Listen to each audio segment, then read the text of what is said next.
The Black Knight is a great addition to the game. I mean, I love him ever since he was introduced in the Tempest trial a long time ago, and the fact that now he's available as a part of the starter kit, that makes so much sense to me. New players can just jump right in and go. I love him so much I even have him as a part of my wallpaper. So I have two guides on the Black Knight, and he's been featured in a couple different Armor Emblem videos that I have done, but everything's getting a little bit stale. Now that he's a part of this starter kit, I figured it's a good time for a refresh on what the Black Knight can do. Let's go ahead and jump in. Let's get his digits. A BST of 169, that is wonderful. He has a great attack score, great defensive score. I mean, the only thing he doesn't have is a good resistance, and who cares about resistance? The only thing I will say is that his defensive score is not great whenever you consider him being an armored. About the only person that he beats out in that regard is Effie, and that's because Effie's armor is so low because her attack is so high. Well, we have a really good speed here to go along with things, so that should bulk things up. My big fat head is over top of the ratings on this one, but that's okay. He's really good at defending things. He's really good at deflecting attacks. He's not somebody who you're supposed to charge in there with, at least with his default kit anyway. And so you want to keep him back so that he can just keep on taking hits as they come. And everything else that he gets along with his thing, he has a Londite. I don't know what you would do for an Londite bar, but I would at least get this. Probably the worst thing I could have said. He also has Black Luna, which is great. 80% reduction in defenses. Yeah, that's amazing. It has a good cooldown on it, and it has a lot of SP value on it, which means it's going to be wonderful in Arena. He also comes stock with steady stance. Whenever he gets attacked, he gets an additional 6 buff to defense, so now his defense is something worthwhile talking about. And he has Wings of Mercy, which is really great. As a matter of fact, I want to talk about this more in depth. The idea here is that if you keep his default kit, he's a good defender as is. You don't really need to do a heck of a lot. Maybe give him a C slot so that it matches Armor Emblem or something else, depending on what you're doing with him. But you can use this default kit just to catch things that come on in, and then he retaliates hard on the next turn with Black Luna. It is a very good setup. It's difficult to work around. He is not invulnerable. He could definitely be taken out by blue mages. He could be taken out by some red mages. And for the most part, otherwise, he's pretty safe. I mean, Ira gets him. A couple of other big hitters get him. The idea here, though, is that you're not going to be running him as an island. He's too slow, and you have to prepare him to be able to intercept whatever comes his way, because you don't get to choose what comes his way usually. Usually the enemy's going to. But he's a fantastic unit all the same. He's going to take so much punishment. He's going to take so much damage. I really, really like the Black Knight.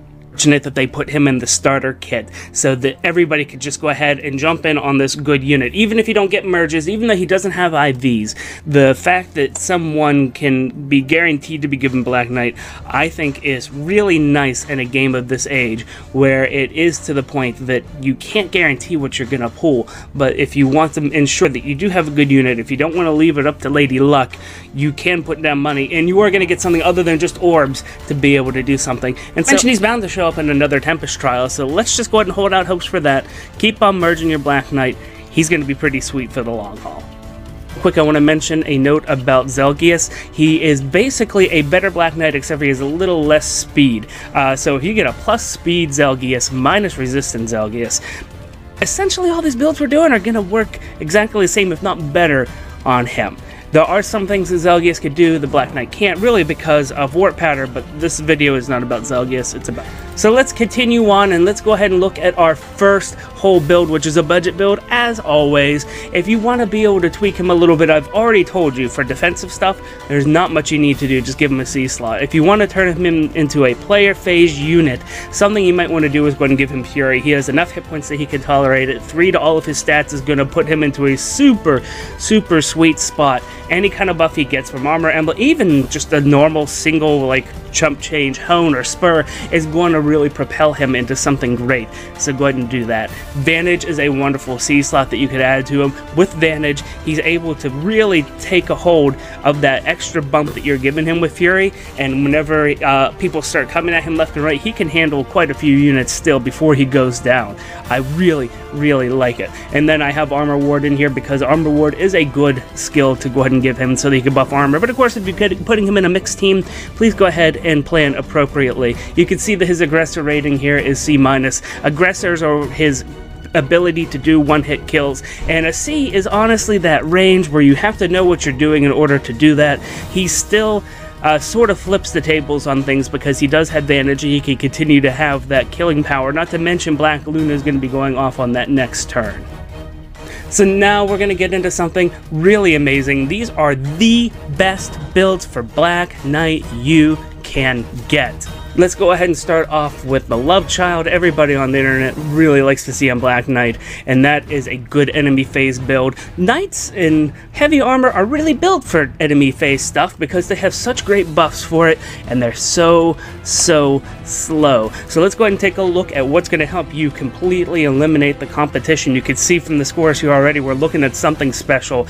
We're going to go ahead and give him the steady breath off of Brave Ike. A little bit funny, I know. And Wrath. If you give him Wrath as his B slot, he's going to have a wonderful pop of extra damage that's going to help take care of so many matchups. The old build for this used to be Quick Riposte in this slot. You don't want to do that anymore. Quick Riposte is a good substitute if you want, but Wrath is going to give you that sustained firepower that you actually need. Not just for PvP, although it's going to wreck so much face in PvP. It's going to really hurt a lot in chain challenges, different multiple boards like that. This is the build that is going to be able to just keep on taking hits and just almost never stop.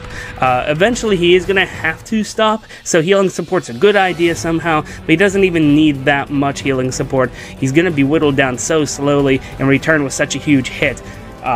He almost doesn't have a care in the world. Let's talk about those ratings real quick. Wall is his ability to handle melee attackers, or at least physical attackers, including archers, and Deflector is his ability to repel magical attacks. And honestly, at the top level, they're really just as good at each other. There are some nuances in where he can do his blocks, but when it comes down to it, he is an all-around wonderful defender with this, and we have these stats. Let's go ahead and take a look at the obituaries and the DPT Deltran's PvP threats. It's a cultivated list of PvP threats that I maintain so that I know what's going on in the meta, and I know that the best builds are present. Link down in the doobly-doo to find out who's in it and what builds have. See, on Initiation, we're 11 wins, 11 losses. That's not super great, to be quite honest with you. It's the low level of what we would expect out of a really good unit. It's that defense that we really care about. That 25 and 6, it's wonderful. Now, I will say that we are evaluating this with the Quick Impulse Seal. If you do not have the Quick Impulse Seal, you're not going to get as good results with this, because you need to have Dark Luna, because you need to have Black Luna trigger right there on that first initiation, and then Wrath is going to make sure it's going to trigger on all subsequent initiations, as long as he's only taking one hit a turn. That happens, we take out a lot of mages, we take out some green, we can even take out S, which is okay. Care of a pumped up Hector or Brave Ike on initiation is fantastic. Hector's not being seen as much in Armor Emblem anymore, but Brave Ike is still everywhere, so you need to be able to be prepared for him. And you can just go straight for the jugular on him. As far as the flip side, which there is one, you know, we're not taking care of a lot of other heavy hitters. I mean, you're not defending yourself against Reinhardt. You're not defending yourself against Bolin. If a blue unit comes up and hits you, you're going to go down. You're still going to go down on all of these units. You can't just go straight after them. You're not going to be able to initiate on blue units and take them out. Now he still has our number. Cordelia, Brave Weapon, still has our number. A lot of people with Brave Weapons are still going to punk us down if we bother to go out there and initiate. Arden's a great unit, and he's destroying us right now if we initiate on him. It is, terrible. I mean, you also have a Lincia there. I guess it's sort of cute for getting retribution for Brave Ike, but still. If you're a blue unit or you're a red heavy hitter, you're not going to get through them on initiation. So let's go ahead and take a look at what happens on the other side whenever we're initiated on and we bait some enemies. This is an obituary page we like to see. First of all, we're taking care of a lot of green that comes our way. All the big green heavy tanks are just melting to us whenever they initiate on us. All the green heavy hitters are melting on us whenever they initiate on us. It is a wonderful sight to see. And the idea here is that whenever you're using Black Knight in this defensive stance, you really do want to try to give him some buffs that are going to increase his ability to tank. Once again, in the DPT, I do not evaluate these wins and losses by having buffs on the unit we're evaluating. The enemy does. So all the enemies we're seeing are buffed up with the most advantageous single set of buffs. If they're a horsey or something like that, then they're getting a goad or a ward or a hone or whatever makes sense for the time. Otherwise, if they're just infantry, they're only getting one buff. When it comes down to it, though, you need to be able to continue to add some type of support onto Black Knight, and I think putting him in a team with a lot of ward or a lot of dry defense is going to help him out in that regard. He's a little weak on the resistance. He has the resistance that is not really worth talking about, but his speed is high enough that he won't get doubled except for by the fastest of the fastest speed demons in the only. So that is something that we will have to watch out for, but in the end we're still taking care of so many different units. When they initiate on us, we even get rid of that Alencia initiating on us. That is great news. I mean, it almost doesn't make sense, but it sort of does once you realize how all this kit's working out. The enemy's not getting a double tap. They're not getting the benefit of their extra specials. Black Knight's already standing there. He's getting his buff, and he's just retaliating hard. That's why you need Quicken Pulse on him. I usually don't do builds saying you must use this particular seal, but when it comes to Black Knight, he is one of 2 to 3 people in the game, out of all 200 of them in the game, that I would say just needs a Quicken Pulse seal. So this is the darling of the internet right now, but what other builds can you do with him? This is my personal favorite. This is a player phase Black Knight, and it has worked so well for me. As a matter of fact, I think this is even better than the other one. Even though the numbers, you'll see the numbers here in just a moment. Black Knight is very aggressive with this particular setup, life and death, giving him advantage. He then has that ability to go and spar back and forth. And one thing I want to point out is all of these skills are very easy to get. I'm not saying it's not a feather investment, but getting the primary skills for this kit is easy. You're gonna find this fodder in the 3-star and 4-star pools, so you can get it. It's wonderful. It is sort of cost effective that way, and you're gonna be able to go far with it. One last thing I will say is I made this build with Heavy Blade in mind. Might seem like a little bit of a weak choice, but I'll get to that also in a moment. Technically, you could also use Quicken Pulse, and it's going to do practically as well for you, at least for that first initiation. And there's other viable things. If you didn't get Heavy Blade, it's only been around once as a seal, you could definitely get Quicken Pulse. It's been around at least twice as of recording, and I'm sure that that one's going to come up more often as things go into the future. And once again, there's plenty of other seals that you can put in that 3rd slot that are just coming out. Everything is always exciting, and I'm sure that there's going to be something, if you've just started the game, that you're going to be able to put into Black Knight slot, and it's going to work. So let's go into the obituaries and the DPT and take a look at what he's doing. This initiation is really nice. It's not as nice as the enemy phase of the previous build, but take a look at this. You have a really good initiation and a pretty decent enemy phase. This is a little bit flatter on the power curve, less swingy, and that way it lets you put him into more situations that let him come out on top. He can block a lot of people when it comes down to it. He lives against a lot of people, and on the other end, he can either kill that person off, or if he's already killed that person off on that first hit, he can go swinging into somebody else and take them out. It is a wonderful, wonderful setup, and I've enjoyed it so much. I have Armor March on this particular build, and the reason why I have Armor March on this build is so that you can give Armor March away and you still get the benefit of it. You see, with an aggressive player phase build, you need to have good movement. You need to be able to just get right up in somebody's face and take them out, no questions asked. And so by giving Black Knight Armor March, you're freeing yourself up to still allowing him to get some type of buff from somebody else, and yet you're still benefiting from Armor March. So it's the best way to do it. If you ever have a unit that you're like, oh, you know, Marching's cool and all, but I really need this person to have a hone. In this case, hones are wonderful on him, makes him a real monster. Or if you want to make sure this person has a ward, like the other Black Knight build, something like that, you need to put Armor March on the unit that you need to have that buff on. Very few people kill us whenever we initiate on them, and on the reverse side, there's still a lot of people that we take out. It is very enjoyable, and as I was mentioning before, while I did calculate all this with having the Heavy Blade seal, Quicken Pulse is going to get you just a little extra, actually, initially.